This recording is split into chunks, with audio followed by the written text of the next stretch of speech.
suggests Trey Smith is a perfect fit for the Bears. And they write, if the new-look Bears wanted to put the NFC North on notice, securing the top O-lineman in this free agent cycle would do that.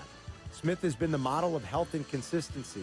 Over his 4 seasons, he's never fallen below a 72 single-season PFF grade overall while playing more than 1,200 snaps each year. Last season, Smith continued to polish his pass protection, earning career-best marks in pressures allowed and pass blocking efficiency rating, even though he's still a better run blocker than pass blocker. I'll read you this real quick, as I saw this morning. Nate Taylor of The Athletic reports that the Chiefs are not expected to use either tag on Trey Smith. Not surprising. During this window. Yeah, we talked about that yesterday.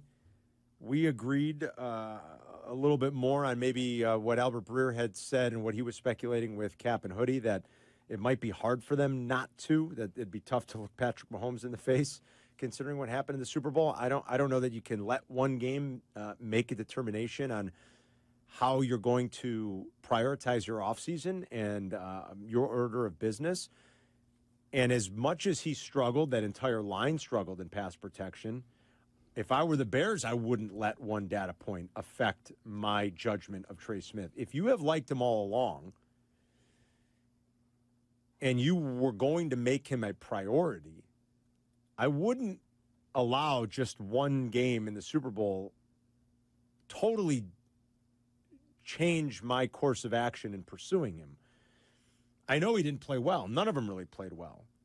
But the fact of the matter is, he has been a pretty durable player who's gotten better over the course of his career. He emerged this year as one of the 10 best run-blocking guards in the league. Pass protection is still not his strong suit. Run blocking is. But he was about a fringe top 25 pass-blocking guard and a top 10 run-blocking guard. And as he enters his prime now coming out of his rookie year, I think there are many other data points that tell you this is the kind of player we can invest in, that we're going to get good play out of, that's going to help change the fortunes of our O-line and our offense. And PFF wrote about him a few weeks ago. They did a little article about the offseason moves that they'd like to see happen and sort of free agent targets, for different teams that they'd like to see happen.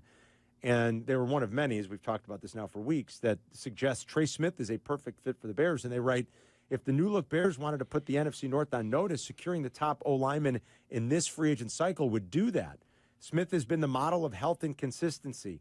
Over his 4 seasons, he's never fallen below a 72 single-season PFF grade overall while playing more than 1,200 snaps each year. Last season, Smith continued to polish his pass protection, earning career-best marks in pressures allowed and pass blocking efficiency rating, even though he's still a better run blocker than pass blocker. I trust that synopsis of things more than just one game that didn't look so good. Right, and I will. And the whole offensive line didn't look good. Right, exactly. Wasn't necessarily Smith. Yeah. But when the boat is taking on water, you can say it's just an unsound boat, but you've got to go ahead and pinpoint exactly what failed. So when you look at an offensive line, the offensive line was allowing pressure, but how did the individual play amongst the team aspect of it? So you go look at the film, and then you say, how many times did he actually get beat? Right. I saw where a lot of the pressure was coming from. I saw it. It wasn't pretty. Now, let's go back to the cap while we're at the hour. Yeah, go ahead. First year, 1994 cap was $34.6 million. First year gets about 100. Give me the year. So 94. What year did they finally get above 100,000? All right, hold on. So 94 is $34 million. Jeez. I'm going to say 90. I'm going to say 2003. It's 2006. It went to 102 million.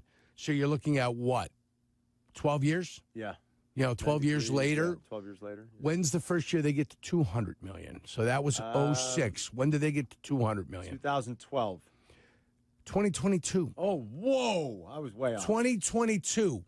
And here we are in 2025, and we're going to be at 280 million.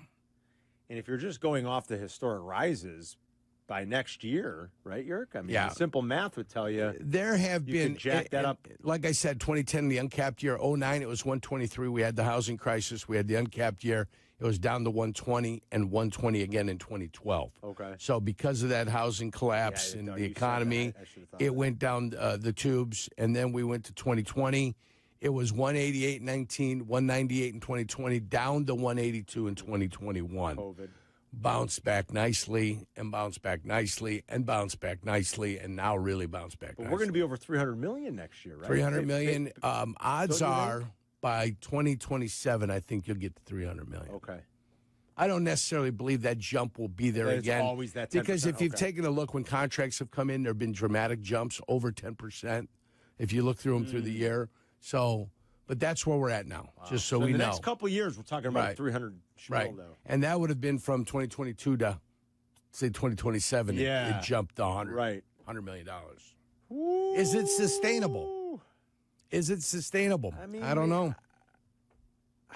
I don't know. I don't know if it's sustainable. That's based on the league revenue, right? Isn't it? It is. So, I mean, it's the designated gross revenue, not even the top number. Preach. It's the DGR after they exclude a bunch of revenues. There's some stuff that they get to keep for their own. That's right. That is not part of that designated gross revenue. Just to give you in history, 53 players in 1994 when I played, you had to get paid $34 million to. Oh, boy. Oh, boy. Yeah. Is it sustainable? No wonder I'm still working. But why wouldn't it be sustainable? The ratings go up, new contracts are signed. Like we just talked about yesterday. And it's based off the revenue, right? Well, yeah, Netflix might get into the game in 2029 when they can have an opt-out in these rights contracts. So, like, NFL is only getting more and more popular. More eyes are on the NFL but I get what every single saying. year. Like the bubble always bursts. It's the law of diminishing returns. Yeah, at some point the bubble will burst. Right. This won't, some point you climb, and then I don't think the cap will ever go down because we're talking about it's already happened. But it's already happened. In terms of barring like COVID or barring like another like Jurko said, those things. Crash of the economy. Exactly. Yeah. Something to burst the bubble. But when we're talking in terms of like Caleb Williams, if he's who we think he's going to be, he could be a $75 million quarterback. Absolutely. Like, at the rate it's going right now, yes. But will that go on forever? Probably not. Why not? It's the most important position on the field. No, I mean in general, I think what Jurko's talking about, yeah. like can it continue to climb at this rate? There's a lot of money that comes in that's pumped into this league, man. They're fighting, like Adam said, you've got big time streaming services and media conglomerates that bid over the rights to carry these games. There's a lot of advertising. The Super Bowl commercials were $8 million a pop for 30 seconds. There's a lot of money flowing in, but we do know that bubble always bursts. Live sports also attracts the eyeballs, and I think even the streaming services have realized that. Yes, period. they have. Yeah, and that's why they're all in on the all NFL. Right. Just so we know, so we have an idea. And Rob Manfred yesterday talked about the economics of baseball. Manfred Man. We should talk about some of that, too, because, look, he said kind of what we said yesterday. Don't be mad at the Dodgers. He said, you might not like the rules, but they're playing within the rules. Right. Yep. Whether we all like it or not. Whether anybody likes it, the teams that don't spend are happy to get the luxury tax checks when they come in. Sure are. They're happy. Bring us the free money. We're happy. We won't spend. People will show up that liked our ball club. We'll try to compete, but we will take those luxury tax dollars. It's Carmen and Jurko. We'll be right back.